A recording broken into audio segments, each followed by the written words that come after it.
Hello, xin chào các bạn đã quay trở lại với review 5 phút.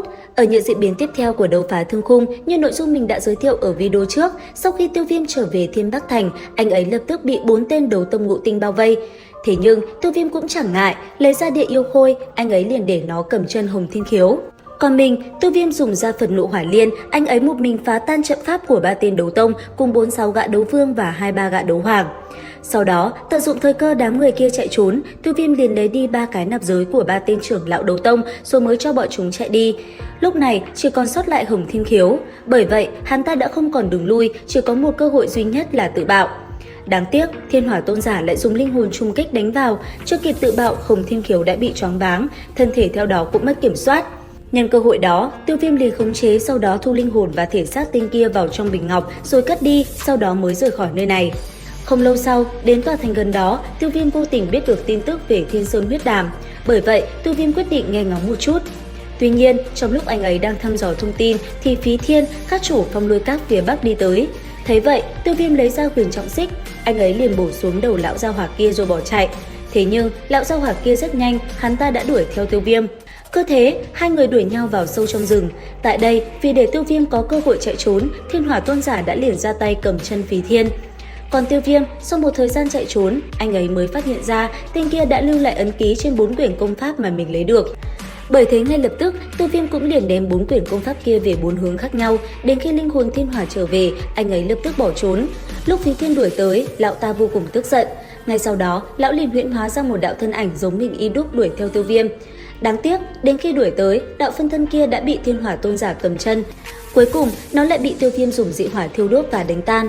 Và cũng nhờ đánh tan đạo phân thân kia, Tiêu Viêm lại vô tình có được chìa khóa kết nối 4 quyển công pháp khi trước mình đoạt được. Bởi thế, anh ấy cũng liền tiến hành luyện nó. Thế nhưng, muốn luyện Tam Thiên Lôi Viễn Thân là không dễ. Vì vậy, Tiêu Viêm đã chọn một con ma thú tương đương với đấu tông nhị tinh để làm bao cát cho mình tu luyện. Và rốt cuộc, sau một thời gian giao chiến với nó, Tiêu Viêm đã thành công ngưng tụ ra phân thân. Sau đó, hai cánh khẽ động, Tiêu Viêm liền rời đi. Thế nhưng, khi hai cánh vừa xuề ra, con ma thú kia đã phát hiện ra đôi cánh này đến từ Thiên Yêu Hoàng. Hỏi chuyện nó, Tiêu Viêm mới biết được nguyên do tại sao mà đôi cánh này lại có tốc độ nhanh đến như vậy. Tra xét một hồi, Tiêu Viêm liền tiến hành rèn luyện tiếp. Không lâu sau, Tiêu Viêm đã tìm đường đi tới Thiên Mục Sơn Mạch. Rất nhanh, sau quãng đường ngắn di chuyển, anh ấy đã tới được địa điểm mình cần. Tại đây, khi vừa tới nơi, Tiêu Viêm đã gặp được kẻ địch tiếp theo của mình, một nha đầu được gọi với cái tên Phượng Tiểu Thư, người của phong lôi các. Thế nhưng, Tiêu Viêm vẫn chưa lộ diện, anh ấy chỉ âm thầm quan sát mà thôi. Đến khi tranh đoạt bắt đầu, Tiêu Viêm cũng liền lao tới. Tuy nhiên, đúng vào lúc Tiêu Viêm vừa đặt chân lên đỉnh Thiên Mục Sơn Mạch, anh ấy đã bị nha đầu tên Phượng Tiểu Thư gây rối.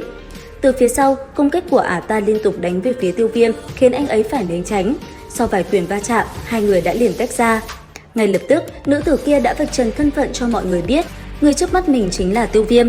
Bởi vậy sau đó, hai người cùng nhau võ mồm hết sức gay gắt. Cuối cùng, lườm nhẹ nhau một cái, hai người mới đường ai nấy đi. Không lâu sau, trong quá trình di chuyển, Tiêu Viêm bất ngờ gặp Đường Ưng của Vạn Kiếm Các đang cùng một con lục giai ma thú giao chiến. Đang xem thì bất ngờ, người kia phát hiện ra Tiêu Viêm.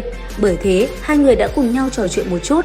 Sau đó, cả hai lại chia tay nhau, Tiêu Viêm cũng tự tìm đường đi cho mình. Thế nhưng trên đường đi, Tiêu Viêm lại bất ngờ gặp lại Nạp Lan Yên Nhiên đang bị bao vây. Lần này thấy nàng, Tiêu Viêm cảm nhận nữ nhân kia đã thay đổi rất nhiều, khí tức cũng mạnh mẽ hơn trước.